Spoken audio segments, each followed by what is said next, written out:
Okay, so I'm going to talk straight to the guys for a second because I don't normally do that.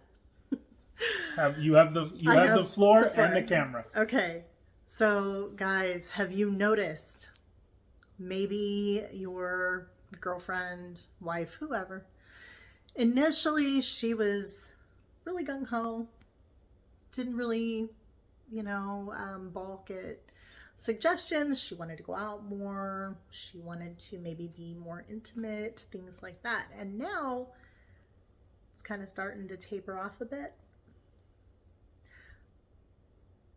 There's a reason that could exist that might really surprise you.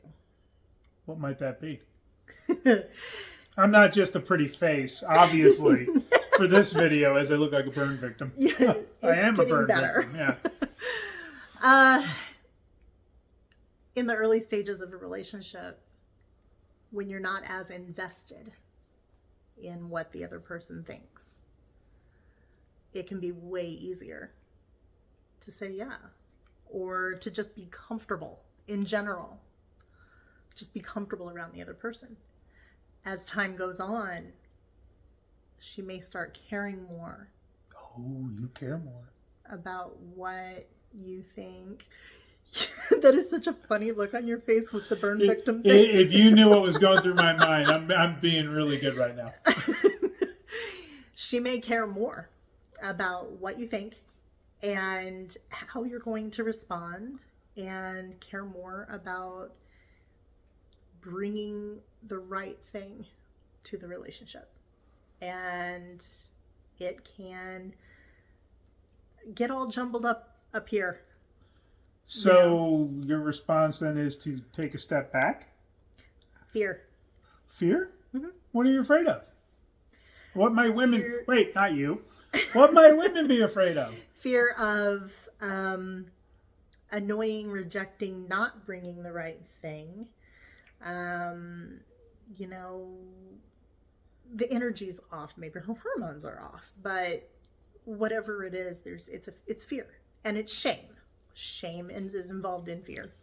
Now, shame isn't necessarily from the current relationship, is it now? Oh, no. That's usually coming from childhood or previous relationships. That's coming from somewhere way different. We were listening to a video today, and the parents are living with the couple right now, and he said, so you've got a front row seat to why your husband has anxiety and other issues. I forget what the issue was. And it was hilarious because it's like, they're the reason, think about it.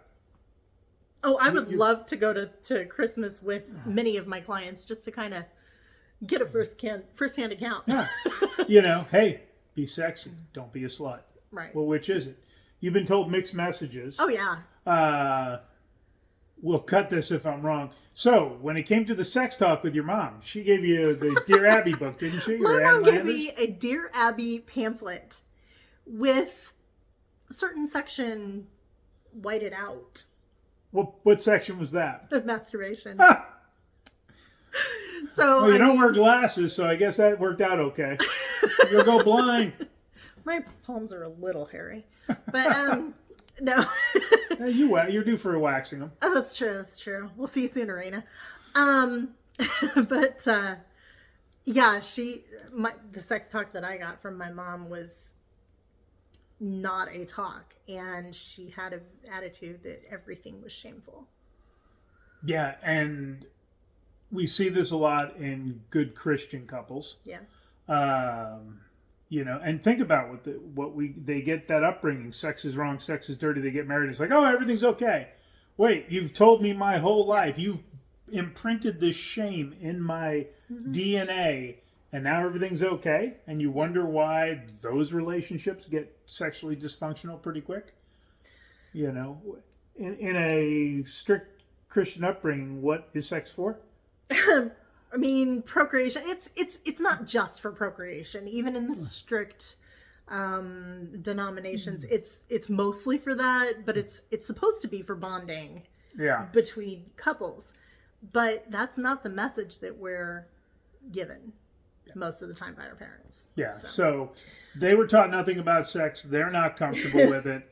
Nobody's taught it, so there's Yeah. challenges associated with that. So, guys, this might be one of the reasons you feel her stepping back a little bit. And that's Yeah. even assuming you're doing everything right. Right. And now, if you're contributing by being a nice guy and being the hummingbird, oh, what's wrong? And you're not leading, it's not going to make it better. It'll magnify it and make it worse. So, thank you for sharing that with the guys. All right. Have a great week, and we'll see you next time.